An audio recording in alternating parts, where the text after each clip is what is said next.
Buckle up because this story is banana pants. I'm talking murder squads, machine guns, trench warfare, even bombs getting dropped from planes. The whole thing is centered around a bunch of coal miners and corporate goons, eventually culminating in the largest armed insurrection on US soil since the Civil War.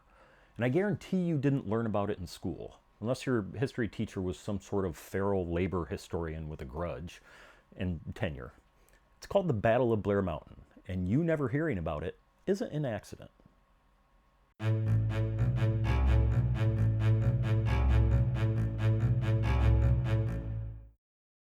Let's start in early 20th century West Virginia, where America's coal industry was booming, and so was the routine exploitation of the workers who powered it. Miners worked long hours in hellish conditions for barely livable wages, and workplace safety regulations were the punchline to a joke nobody was even telling since, workplace safety regulations weren't really a thing yet. As one former miner put it, if you got a mule killed in the mines and you were in charge, you could lose your job over it. If you got a man killed, he could be replaced. And if that wasn't bleak enough, a lot of miners weren't even paid in real money. They got scrip, basically vouchers that only worked at the company store. Now, conveniently, those company stores were located in the company town where the miners lived, in their company housing, and where they sent their kids to the company school and worshiped in the company church and rolled hoops around with their company branded sticks, probably. Like, what did people in early 20th century America even do for fun? I don't know, but the internet wasn't involved, so I'm sure it was boring as hell. The point is, the coal company owned the entire town, a concept that had originally been sold to miners as a surefire way to make a middle-class living. And on paper, it seemed like a solid plan. No commute, everything you need is right there, and you're among other mining families in this caring, tight-knit community. But, as you probably guess, since the title of this is the Battle of Blair Mountain and not the Logan County Cuddle Convention, the whole deal sucked ass. I mean, insane markups at the company store, unsanitary living conditions, and jacked high rent on the dumpy housing that the miners would promptly be evicted from if they lost their job, plus zero money to fall back on because nobody else is accepting your stupid Chuck E. Cheese tokens. And all of this was enforced by the coal company's personal death squads from the Baldwin Felts Detective Agency. A quick aside, if you're not familiar with the Baldwin Felts Detective Agency, it might have been confusing when I described them as death squads and not detectives. So let me be specific. They weren't detectives. They were your average run-of-the-mill hired thugs. Primarily, their job was to spy on miners and harass families. And whenever diplomacy failed, as it always did, they'd just open fire. And that's not hyperbole. In 1912, striking miners in Cabin Creek and Paint Creek, West Virginia were attacked by Baldwin Felts agents, along with the sheriff and some of his deputies, in a armored train called the Bull Moose Special, firing machine guns into the miners' makeshift homes.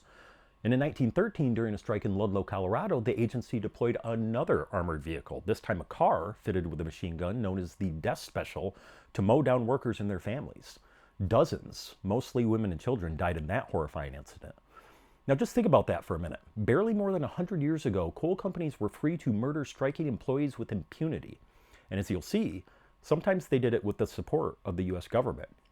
Anyway, back in West Virginia, the United Mine Workers of America really started ramping things up once the coal companies hit the custom-built Mad Max murder car stage of union negotiations. And in 1920, they began organizing Mingo County, one of the last ununionized regions in the state. That led to a confrontation in the town of Matewan, also a 1987 movie about this very event you never knew existed, between striking miners and Baldwin Felts agents who had arrived to evict families from company housing. But while the coal companies had hired guns, the miners had an ace in the hole by way of a police chief with union sympathies. Smilin' Sid Hatfield, as he was known, seen here, annoyed by the nickname Smilin' and wondering if you want him to change it to Stabbin'. Ah, there it is. He was a gruff, gold-toothed ex-miner who'd be damned if he was going to let the agents carry out evictions. So on May 19, 1920, Hatfield went down to the train station to arrest the Baldwin Felts agents. But when he got there, they tried arresting him. Of course, whatever the opposite of cooler heads prevailing is happened. Guns were drawn, and before you knew it, everybody was shooting and 10 people wound up dead, including 2 Baldwin Felts brothers and the town's mayor. This became known as the Matewan Massacre, and it turned Hatfield into a working-class folk hero. Miners saw him as proof that the corporations were not invincible, while the coal companies, obviously, saw him as a liability and a target. which is why the following year, in August of 1921, as Hatfield and his friend Ed Chambers were walking up the courthouse steps in neighboring McDowell County, they were gunned down by Baldwin Felts agents in broad daylight. Literally walked up, shot them execution style right in front of their wives, then just left, never to face any charges. Hatfield's assassination hit the mining communities like a live wire, and the message it sent was clear: fight back and you're next. But that's not how the message was actually received. After Hatfield's murder, miners across the region decided, fuck that. Thousands gathered near Charleston and began marching south toward Mingo County, armed, organized, and ready to kick some ass. Their goal? Free jailed union members, force the coal companies to actually recognize the union, and more generally, get them to stop being such dicks. Standing in their way was Don Chafin, the not union-friendly sheriff of Logan County. He had assembled a force of about 3,000 men, many of them Baldwin Felts agents, and dug in atop Blair Mountain, which lay directly between the miners and their destination. What followed was not a skirmish. It was a goddamn war. Numbers are fuzzy, but for like 4 or 5 days, somewhere between 7,000 and 10,000 miners fought against Chafin's forces full on in, again, the largest armed uprising in the United States since the Civil War. Miners dug trenches, set up field hospitals, and used military tactics many had learned in World War I. It was a literal battlefield, complete with machine gun nests, patrols, and supply chains. You know all those war movies with those crazy intense battle scenes and explosions and gunfire and holy crap, what is happening? That, in southern West Virginia. Things were definitely getting out of hand, so the federal government did end up intervening. Sort of. President Harding sent in Army troops and even deployed airplanes to support the coal company's forces. And while the Army aircraft were unarmed and intended only for reconnaissance, Chafin didn't get that particular memo. Or more likely didn't give a He actually chartered his own private biplanes and had bombs dropped on the miners. Yes, really, bombs. On U.S. citizens, on American soil. When federal troops finally arrived on the ground, the miners, many of whom were veterans themselves, refused to raise arms against fellow soldiers. After days of trench warfare, aerial barrages, and machine gun fire, the battle ended not with victory or defeat, but with a choice. And the miners chose not to spill the blood of the men they once stood beside overseas. So they laid down their rifles because, unlike the coal companies, they didn't believe that murdering innocents was the best way to get what you want. In the aftermath, dozens were killed and hundreds of miners were indicted. Some were charged with murder, some with treason. The trials were politically motivated, obviously, but most miners either walked or served short stints. This guy, Bill Blizzard, for example, often mistakenly credited as the commander of the miners' forces, beat his charges by bringing an unexploded bomb to court as evidence of who the real aggressors were. The miners had balls the size of Jupiter, to be sure, but it still wasn't enough to score victory that day. The UMW was eventually pushed out of southern West Virginia, union membership declined, and for decades, the collective stories from the conflicts known as the Coal Wars were scrubbed from history books.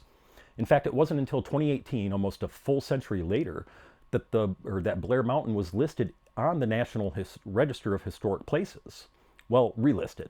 You see, it was placed on the NRHP in 2009, but it spent less than a year there before coal companies lobbied politicians to have it removed. As it turns out, not only were they a bit embarrassed by the whole wanton murder of their own employees story, they also wanted to mine Blair Mountain itself. Specifically, they wanted to get out all that sweet, sweet coal underneath using a process called mountaintop removal, a destructive process that is exactly what it sounds like. Thankfully, the coal company wet dream trifecta, burying the story, destroying the land it happened on, and getting rich in the process, never came to fruition due to the tireless, blue-balling efforts of everyday people making things happen. And that's really the story of the Battle of Blair Mountain, because while the miners didn't win that specific battle, they did further the war in the right direction. By the 30s, thanks in part to their sacrifices, the labor movement secured legal protections like the right to unionize, minimum wage laws, and the 8-hour workday. Today, as corporations try to squash union efforts, and the douchiest among them are looking to bring back company towns, it's worth remembering that none of the rights you enjoy were handed to you out of kindness. Your boss would happily allow you to be ground into a fine paste in the name of profit if the government didn't get all pissy about it. No, these rights were demanded, fought for, sometimes literally, by people in a trench holding guns while getting bombs dropped on them by some asshole. Blair Mountain isn't just a forgotten battlefield. It's a warning, a stark one that should be heeded, lest we all find ourselves back in a company town where your boss, your landlord, and your grocery store manager are all the same smug tech bro in a Patagonia vest. charging you $3,000 a month to sleep in a shipping container called an alpha nest. So that's the short version of Blair Mountain, but the full story is even wilder. Smilin' Sid married the mayor's widow after he was killed in the Matewan massacre. There's an interesting debate around the origin of the term redneck and this atrocious thing called Esau script that, hell, I don't even want to talk about. But history loves leaving breadcrumbs, and honestly, it's worth chasing them yourself. Share this story, argue about it with friends, or drop a hot take in the comments. And if you want to make sure future generations can actually dig into the real history, the West Virginia Mine Wars Museum could use a hand. Donation link is in the description. I'm Jeff McLaughlin. Thanks for watching, and I'll see you next time with another story they forgot to mention.